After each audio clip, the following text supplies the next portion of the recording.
Dans l'épisode de Demain nous appartient du vendredi 11 mars 2022, Marianne, Luce Mouchel, demande à Victoire, Solène Hébert, d'assurer la garde du week-end à l'hôpital.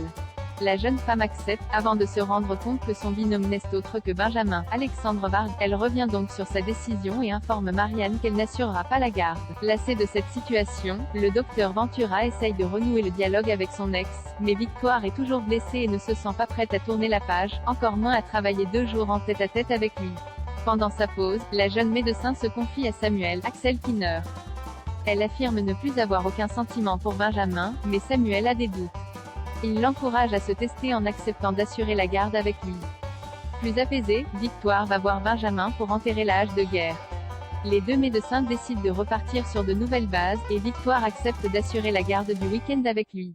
Le soir venu, Benjamin dépose Samuel chez lui et lui confie que tout est terminé avec Victoire. La nouvelle motive Samuel à proposer un verre à Victoire, mais la jeune femme passe déjà la soirée avec Soraya, Kenza Saïd Couton.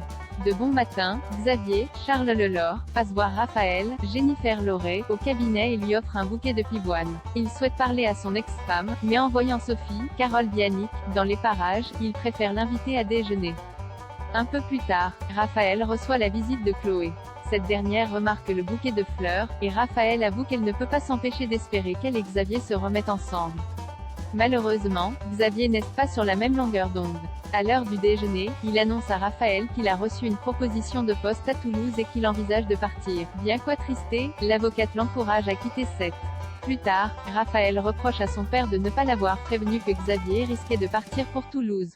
Sébastien, Xavier Deluc, lui fait remarquer que la ville rose n'est pas si loin, et que la distance pourrait être bénéfique pour leur futur. Selon lui, Xavier et Raphaël sont faits l'un pour l'autre.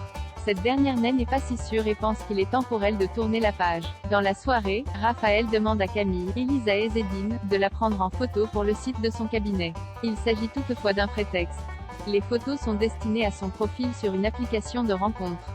Le responsable de l'accident de Nord dévoilé Cédric, Julien Cheminade, est en garde à vue. En salle d'interrogatoire, il nie avoir renversé Nord et affirme avoir travaillé jusqu'à 23 h le jour de son accident. Martin, Franck Mancini, l'informe que le planning de l'hôpital dit qu'il n'a travaillé que jusqu'à 21 h, mais Cédric maintient avoir assisté à une intervention. Finalement, un médecin confirme qu'il était bien au bloc au moment de l'agression de Nord, ce qui le lave définitivement de tout soupçon. De son côté, Damien, Adrien Robe, a récupéré les images de vidéosurveillance du parking où Irène prétend avoir abîmé sa voiture. Celle-ci confirme que la CPE disait vrai et que les rayures sur la voiture ne sont pas dues à l'accident de Nord. Reste néanmoins la question du rétroviseur, qui a été remplacé alors qu'il n'a pas été abîmé par Irène dans le parking.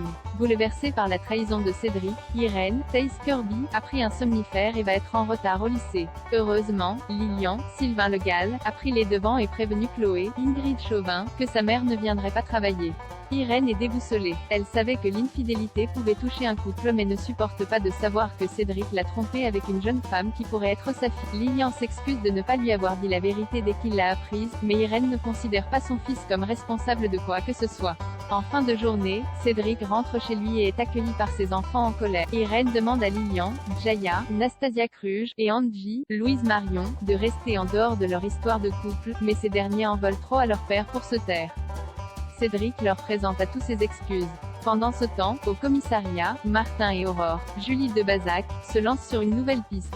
Et si Irène avait renversé Nord parce qu'elle était au courant de l'adultère de son mari? Audrey, Charlotte Gassio, a fait installer une caméra de surveillance au Spoon pour démasquer le voleur de caisse. Depuis chez elle, elle prend Jordan, Maxime Lelu, sur le fait. Dans la soirée, Jordan retrouve Clémence Jalibert, la témoin de l'accident de Nord.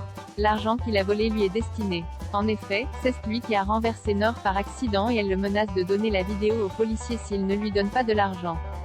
Loading Widget.